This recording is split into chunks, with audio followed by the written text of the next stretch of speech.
এই তো আবারও চলে আসলাম দ্বিতীয়বারের মতো ঢাকা বসুন্ধরা সিটিতে। আর এসেই সুন্দরী সুন্দরী মেয়ে দেখতে পেলাম। তার সাথে এবার ঢাকা আসা মূলত আমাদের এই মাইক্রোফোন বা ভয়েস রেকর্ডার এইটা নেওয়ার জন্য, এবং জীবনে প্রথমবার স্বপ্নের মেট্রো রেলে উঠবো সেই অভিজ্ঞতাও জানাবো আজকের এই ভিডিওতে। সো হ্যালো এভরিওয়ান, আসসালামু আলাইকুম, this is Sadia, welcome back to my page and channel Tasnim blog ভিডিওর একটা নতুন ব্লগে আপনাদের সবাইকে স্বাগতম। এইটা ছিল মূলত আমাদের ঢাকায় দ্বিতীয় দিন। প্রথম দিন এসেই তো অনেক বেশি টায়ার্ড হয়ে গেছিলাম, যেই কারণে কোথাও বের হই নাই। আর পরের দিন সকাল সকালে প্রথমেই আমরা ঘুরতে বের হয়েছিলাম। আমরা উঠেছিলাম আমাদের বড় ভাইয়ের বাসায়, ঢাকা সেনানিবাস ক্যান্টনমেন্ট বা কোয়ার্টার যেটাই বলি না কেন। জীবনে প্রথমবার আমি এখানে আসছি, আর এখান থেকে এয়ারপোর্টের প্লেনগুলোও দেখা যাইতেছে। সত্যি কথা বলতে এখানকার পরিবেশ আমার কাছে অনেক বেশি ভালো লাগছে। আমরা সকাল সকাল ভাইয়ের সাথে বের হয়ে গেছি হাঁটতে। এখানে আমার তাসনিম তো তার কাকুকে পেয়ে অনেক বেশি এক্সাইটেড এবং খুশি, লাফালাফি করতেছে, দৌড়াইতেছে, মানে সে কি করবে এটা সে নিজেও জানে না। এটা ছিল তাসনিমের প্রথমবার ঢাকায় কোথাও বেড়াইতে আসছে। আর এখানে প্রত্যেকটা জায়গায় ছোট ছোট মিনি পার্কের মতো রাইডগুলো সাজানো আছে। আর এই রাইডগুলোর জন্যই তাসনিম বেশি খুশি, কারণ সে ইচ্ছা মতো খেলতেছে। আর এখানে দেখেন তাসনিমের বাবাও দোল খাইতেছে। তো এরপর আমরা সবাই হাঁটতে হাঁটতে চলে যাচ্ছিলাম বাজার করার জন্য। ভাবছেন কিভাবে বাজার করব?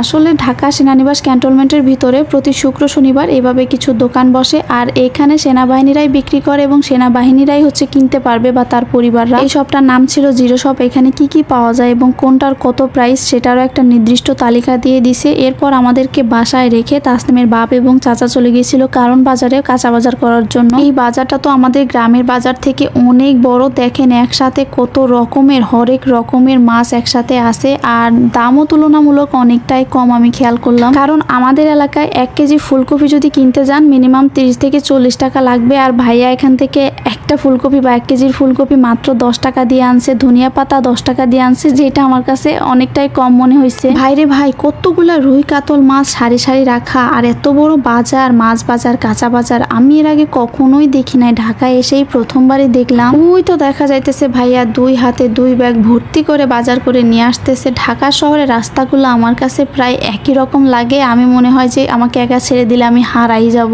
রাস্তার পাশ দিয়ে এইভাবে সারি সারি ফুল গাছ আমার কাছে দেখতে তো ভালোই লাগতেছে, লাল নীল সবুজ, মানে হরেক রকমের ফুল। আর এই যে সুন্দর সুন্দর গাছ, আসলে এই গাছের নাম আমি নিজেও জানি না। তো এই তো আমাদের দুপুরের খাবারটা রেডি, আর আমি প্রথমে এখানে তাসনিমের জন্য খাবারটা বাড়তেছিলাম। তাসনিমকে আগে খাওয়াই দিব, তারপরে আমি নিজে খাবো। আর খাওয়া দাওয়া শেষ, তাসনিমের এই যে রেডি করাই দিছি। এরপর আমি নিজে রেডি হয়ে বের হয়ে গেছি। আর এখন আমরা যাবো একটা নতুন জায়গায়। ঢাকা শহর ওইভাবে আমার ঘুরে দেখা হয় নাই বললেই চলে, এই জন্য ভাবছি একটু তাড়াতাড়ি বের হব এবং বের হয়ে কয়েকটা জায়গা ঘুরে দেখবো। কিন্তু বের হইতে হইতে সেই 3টা-4টাই বেজে গেল আমাদের। আমার এই পিছনের জায়গাটা কিন্তু অনেক ফেমাস। তোমরা কি কেউ চিনতে পারছো? যদি কেউ চিনে থাকো অবশ্যই কমেন্ট করে জানাবা। আর যাওয়ার সময় মিরপুর 10-এ আমি কি দেখলাম জানো? এই গার্লফ্রেন্ড বয়ফ্রেন্ডের ঝামেলা ইদানিং তো লেগেই থাকে সবসময়। আগে তো শুধু ফেসবুকেই দেখতাম, আজকে যে সামনাসামনি দেখতে পাবো এটাও কখনো ভাবি নাই। যাই হোক, এখানে আমরা মেট্রো রেলের টিকিট কাটার জন্য কাউন্টারে যাইতেছিলাম। আমার মনে হইতেছে আমি ছাড়া বাংলাদেশের মনে হয় ম্যাক্সিমাম লোকই মেট্রো রেলে চড়া শেষ। আমি সবার লাস্টে আসলাম, কোনো কিছুই করার নাই।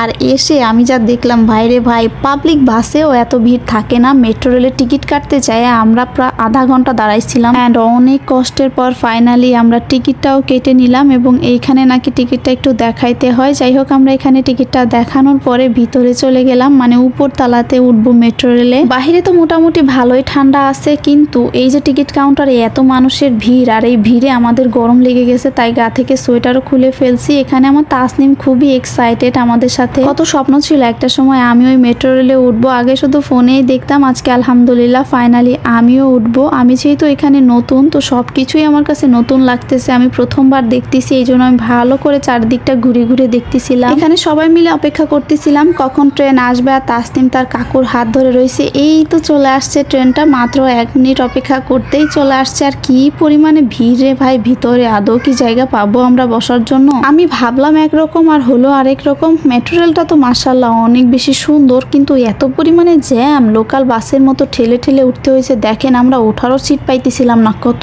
কষ্ট করে যে ভিতরে ঢুকছি আল্লাহই জানে। এমন একটা পরিস্থিতি, আমি আসলে হাসবো না কাঁদবো নিজেও জানি না। উঠলাম তো কোনোভাবে, আর ওঠার পরে এই যে দেখেন অবস্থা, মানে একদম দাঁড়াই যাইতেছিলাম। তাসনিম তার কাকুর কোলে ছিল। ইসিরে, যদি একটু বসতে পারতাম, বাহিরের ভিউটা কত সুন্দর লাগতেছে, তাহলে মেট্রো রেলে চড়ার আসল মজাটা পাইতাম। এবং আমরা ফার্ম গেট থেকে একদম শেষ পর্যায়ে একটুখানি বসার সুযোগ পাইছিলাম। হাতে গুনে 2 থেকে 3 মিনিট বসছি, বসতে না বসতেই আবার নামতে হলো, কারণ স্টেশন চলে আসছে, ফিলই তো ঠিক মতো নিতে পারলাম না রে ভাই। তবে যাই হোক, মেট্রো রেলে চড়ার অভিজ্ঞতাটা মোটামুটি ভালোই ছিল। যদি বসে যাইতে পারতাম তাহলে হয়তো আরেকটু বেশি ভালো লাগতো। সবকিছু মিলে মোটামুটি ঠিকই আছে। সবাই যেভাবে যাতায়াত করবে আমাকেও তো সেভাবেই করতে হবে। আর এই যে ট্রেন চলেছে তার মতো। আর অন্যদিকে আমার পাগলি মেয়েকে কে বোঝাবে, সে কান্না করতেছে, ট্রেন থেকে নামবে না, তার নাকি অনেক ভাল লাগছে। কিন্তু তাকে অনেক বোঝানোর পর এবং ফাইনালি আমরা আমাদের গন্তব্যে পৌঁছে গেলাম। লাস্ট ছিল বসুন্ধরা, এখানে চলে আসলাম মাইক্রোফোন দেখার জন্য। আমরা এখানে ভিতরে ঢুকে ব্লক এ ব্লক বি পুরাটা একদম খুঁজে দেখছি। আসলে আমরা যে মাইক্রোফোনটা কিনতে আসছিলাম ওইটা আমরা কিছুই পাইতেছিলাম না,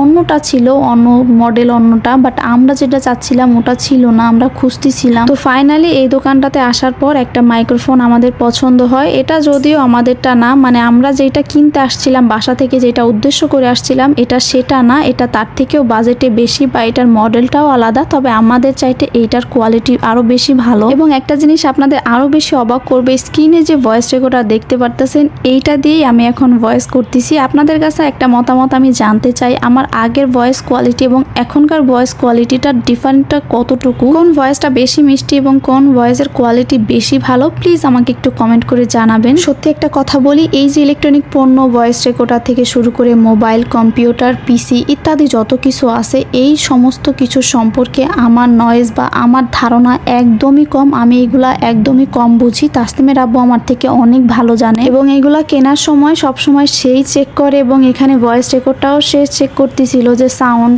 সবকিছু ঠিকঠাক আছে কিনা। দেন সবকিছু ঠিক আছে, তো ভাইয়া এখানে টাকাগুলা দিয়ে দিতেছিল তার হাত দিয়ে। ভাবা যায় ছোট্ট এতটুকু জিনিস কেনার জন্য আমাদের 3টা ব্যক্তি প্রায় 3 ঘন্টা সময় লেগে গেছে। আমাদের হাত পা তো পুরো একদম লেগে গেছে, আর বড় ভাইয়ের তো হাই প্রেশারই প্রায় উঠে গেছে হাঁটতে হাঁটতে। আমাদের তো ক্ষুধায় লেগে গেছে, তাই এখান থেকে বেলপুরি আর পানিপুরি খেয়ে পেটটাকে কোনো রকম একটু সান্ত্বনা করলাম। তো এরপরে মনে পড়লো যে তাসলিমের জুতাই তো কেনা হয় নাই, তো আবারও বসুন্ধরার ভিতরে চলে আসলাম জুতা কেনার জন্য। তো প্রথমেই আমরা লিফটে করে একদম 6 তলায় চলে আসব, কারণ 6 তলায় ছিল বাচ্চাদের সহ বড়দের সবার শু কালেকশন। এখানে এসে কিছু জুতা দেখতেছিলাম, আর এখানেই চোখে পড়লো আমার এই ক্রিসমাস বড়দিনে। নিচে আবার দেখেন কিছু গিফটও আছে, গাছের সাথে অনেকগুলো চকলেট বেঁধে দিছে। গিফটগুলো কে দিছে আমি নিজেও জানি না। এখানে আমার তাসলিমের জন্য কিছু স্যান্ডেল দেখতেছিলাম, আমি ভাবছিলাম কিছু ডিফারেন্ট বা ইউনিক কিছু আছে, কিন্তু না, সেই সেম আমাদের ফরিদপুরে অ্যাপেক্স আর বাটা শোরুমে যা যা আছে এইখানেও ঠিক সেম কালেকশন। আমি ইউনিক কিছু পাইনি, এই জন্য আর নেওয়া হলো না। তো রাত করেই চলে আসলাম বাসায়। আমাদের বাসায় এসে পৌঁছাইতে প্রায় রাত 10:30টার মতো বেজে গেছিল।